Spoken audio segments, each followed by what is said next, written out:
Story 1. Their personality in public had an amazing, perfect persona.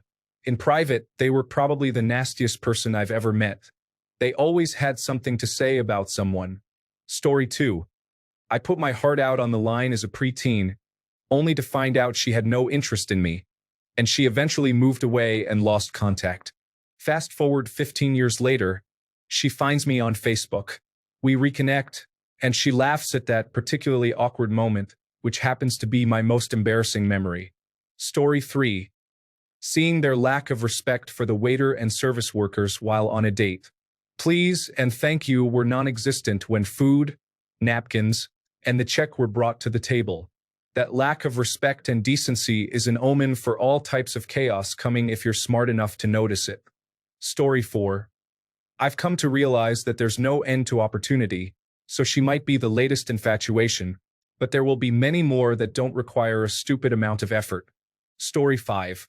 When I found out he wasn't completely sincere with me, didn't give the same energy I gave, and also every time I would say, "I love you," most of the time he would answer, "Me too," and even worse, "Thank you." It pissed me off. Story 6. Fear, but not of rejection. Rejection is just like ripping off a bandage. My fear was being accused of being a creep or a stalker or whatever term people use. She was a very beautiful, raven-haired woman, maybe 35, with a fit figure, well-groomed and dressed but not fussy or overly fashionable. She was all alone examining the plants at my favorite flower and garden center. She was without a ring, totally approachable in that she wasn't speaking to anyone, not on her phone, and it's easy to talk to people about plants. But I didn't because all I could think about was having her give me a, "Why are you talking to me? Stop harassing me. Hey manager, this guy just made a pass at me." Exaggerations in my mind, of course. Chances are she would have been polite and either the conversation would have gone nowhere or she would have said, "I'm sorry but I'm seeing someone," or whatever. But I really regret not finding out. I date pretty regularly. I don't have trouble talking to most women. But for some reason, this one situation really intimidated me. Story 7. Fear of rejection. Unfortunately for me, her best friend and I ended up at the same school, and they had talked about me. She would have said yes. I love my life, but my marriage didn't work out. I always wonder, what if? The only thing that makes me feel better is that if I had asked her out, it's possible I wouldn't have my son. And thinking about not having him hurts much more than wondering, what if? Story 8. I met this guy in a professional capacity, as he was a regular guest at a hotel I managed and also worked for the parent company. Liam was so fun and easy to talk to, and we had such a good time together every time he stayed. He would find reasons to extend his stays, eat dinner with me, bring me lunch, or have it sent up to my office if he was busy, and he was, I think, the hottest guy to ever pursue me. Being that he was a guest and a colleague and we had a no fraternization policy both ways, we both agreed that we couldn't be anything romantic. I didn't want to risk my whole career at that point, but the way he treated me was stellar. No man has given me that level of attention and affection consistently without getting sex in return. He got transferred to another part of the business and stopped staying at the hotel but sent gifts and flowers or lunches and snacks on a semi-regular basis. Then I got transferred, too. He eventually became my boss's boss. I left the company, started seeing my now significant other, and Liam has a million kids with his beautiful wife, and I guess that's what was meant to happen. Story 9. Insecurity because I found out from a friend they wanted to date me, but I didn't believe them. Then, a few years later, he said he tried repeatedly, but I kept turning him down. Story 10. She told me every guy that she was friends with ended up asking her out, and it ruined the friendship. I didn't want to ruin ours, so I never asked her out. The second I asked another girl out, her friends told me that she liked me. In the end, I'm glad I chose to remain friends. Story 11. Realizing they had a laugh that sounded like a car engine failing to start, I just couldn't imagine a future where that was the soundtrack to every joke. Story 12. At first, there was definitely fear of rejection, lack of self-esteem, and self-worth. I stayed in contact, though, and now I realize I deserve better than someone who never made any effort or realized how badly they were acting until a date basically criticized them for it. I don't want to be with someone who only listens when it's a special occasion, never valued my presence, and never made any effort to reciprocate the effort I made. I set up a surprise party for their birthday with their friends, gave them presents every year, and paid attention to what they liked. Yet I'm always surprised when they remember anything about me. They asked me if I had siblings 5 years into knowing me. They don't notice things. So even though they're still attractive and fun to spend time with occasionally, I don't know if I could ever trust them. They even said they don't know if they want to do nice things for me now that they've been criticized for not doing so, out of guilt. I don't want anything from them that isn't genuine. I'd rather get nothing than receive something from them out of guilt.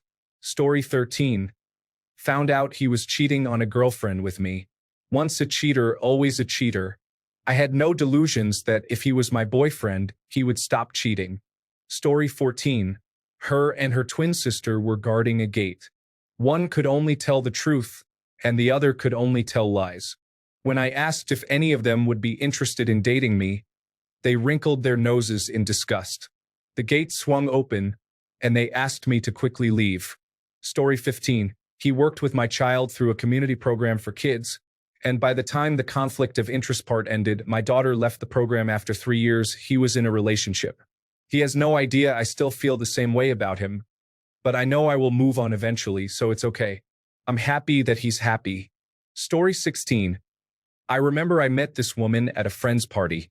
We literally stayed up all night playing Xbox and chatting, and we had basically every single thing in common. We got on awesomely, especially for someone I had just met that night, and she is jaw-droppingly gorgeous on top of that, like everything I could ever want in a woman. Then, as it turns out, we have everything in common. She likes women too.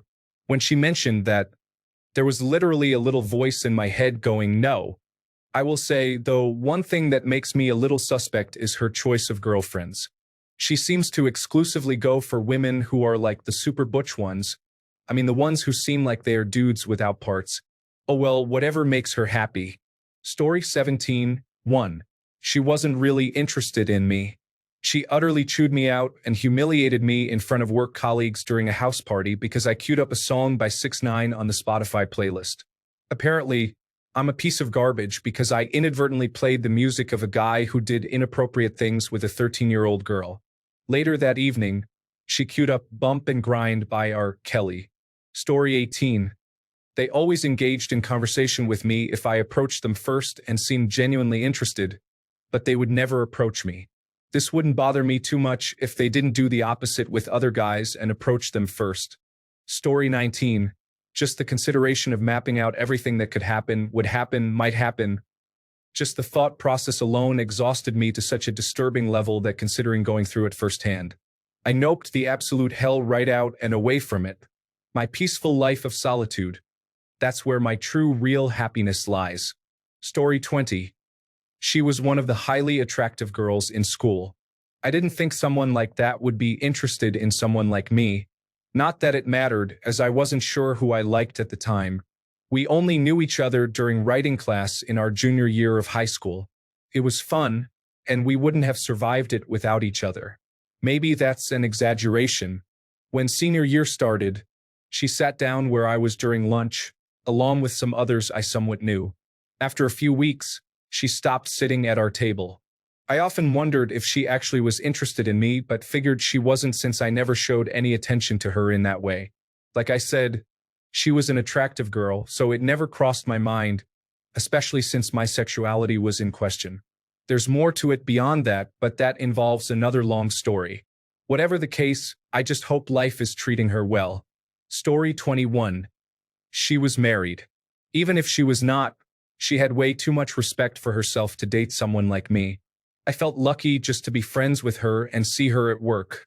That was about 6 years ago, and I've never felt any attraction to another girl since. I've also had a lot of problems that would not be fair to put on another person. I'm working on getting better, but it's a journey that's probably best taken alone. Story 22. Basically, I asked how he felt about me after dating for a while. He didn't have feelings for me, so I offered friendship instead. I'm still happy to have him in my life as a friend because there's no purpose in pursuing someone who doesn't want me in the same way. Story 23. He told me the truth, and it would have been a long-distance relationship. I respected him a lot after that because there are so many people who like to string others along. I ended up meeting my now husband a year and a half later, and we have been married for 25 years, still going strong. Story 24. I realized he treated me like garbage. He never saw me as his friend. He didn't treat me like a person. I was just another member of his circle of prodigies. I existed to open doors for him, to help him reach the top of the class and get into the prestigious schools. I also realized I only liked him because he was the only guy who gave me attention. Story 25. She is a good friend, and I get no indication of interest. Her friendship is more valuable to me than risking making her feel uncomfortable and losing her in my life. Story 26. Distance. She had just moved near a town 1 hour away. Then we clicked on the dating app Hinge and arranged a date. It was a fantastic date, and I was really excited to see her again. The date got cut short because she got called in to work. She needed the money since she was in a really precarious financial situation. That night, on the way home from her shift, she fell asleep at the wheel and totaled her car when she hit the ditch. Luckily, she only had some moderate whiplash. She could not afford a new car or rent without being able to get to work, so she had to move back in with her parents 6 hours away. Story 27. Female here. A friend of mine told me that the guy I was interested in was gay, but this friend was gay himself and in love with the guy I was interested in, and couldn't stand the idea of the two of us running off together. Despite obvious signs of the guy not being gay, and actually very much into me, I believed the friend. I was young, impressionable, and incredibly naive. It's been 30 years since this happened, and I don't think the relationship would have lasted very long. I've been happily married for years now, but I still regret listening to the friend. I would have loved to have seen that relationship take its natural course instead. Story 28. Okay, so sophomore year of high school, I tried pursuing this girl who I knew had a boyfriend already, but I thought it was okay, I'll give it a shot. I found her home phone number in the phone book. This was years ago. I'm in my 30s now, and called. Her stepdad picked up the phone and mistook me for said boyfriend, which was probably the only reason I could talk to her in the first place. Anyway, we talked for a few minutes, and I asked if she'd go out with me. She said sorry, she couldn't, and hung up. The boyfriend later turned out to be gay, and she eventually started dating a guy who was almost a carbon copy, looks-wise, of the first boyfriend, except he wasn't gay, and last I checked, they're still together today. Story 29. His inconsistency, lack of effort, immaturity, and desperation to be in a relationship. Not the need to be with someone, but the need to just be in a relationship. Also, I refused to settle for someone who was not meant for me, which he clearly wasn't. Story 30. She seemed very interested. Out of nowhere, she stopped communicating with me. I still think about her from time to time, but I was not going to chase someone who cut ties. Story 31. Issues with obstacles when it comes to pursuing something I really like, such as fear of rejection, uncertainty about the other person's feelings, or concerns about timing and compatibility. Sometimes, past experiences or insecurities can hold someone back as well. It's a common struggle. Story 32. She made me feel like she was using me for rides and money, and that was all I was good for. The worst part about it was I had feelings for her for years, and when both of us were finally free to date, that's how she treated me. Story 33. I was seeing this guy, but he was completely a waste of space. I realized I deserved to find someone who actually puts in as much effort as I do. I ended up realizing how much of a douche he was. Story 34. My post-relationship confidence. She was my high school crush, and I never thought I had a chance with her. Suddenly, she was commenting on my Instagram and said we should hang out sometime. Couldn't believe it. I had recently broken up with my ex and was acting recklessly. Had a lot of girls on the side. I had issues with feeling desired with my ex, so it got to my head, and I started posting myself on Instagram a lot because of the attention it got me. I think she noticed that and got turned off. We ended up never meeting up. I've since grown and realized how inappropriate that behavior was, but now it's too late. Everything for a reason, though. Story 35. Material security. If I want to pursue someone I like, I want to be able to do enough to put food on her plate if I ask her for a date. I want to have a decent shelter where I can invite her and do activities together, whatever we want. I want her to feel cozy and safe with me, so I plan to make my life much more comfortable for her, with her. This is not coming from an expectation for men to provide. Maybe it partly does, but it is also coming from my personal life experience.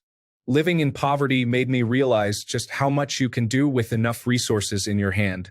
Story 36. Power dynamic in workplace, ethics, age difference. I always fall for the ones much older than me. I can feel the chemistry, but I'm not going to cross any lines that could cause work problems. Story 37. She constantly left me on scene and never initiated conversation or meeting up. Whenever we were together in person, we had a great time, but I couldn't deal with being the only one to put any effort into making that happen.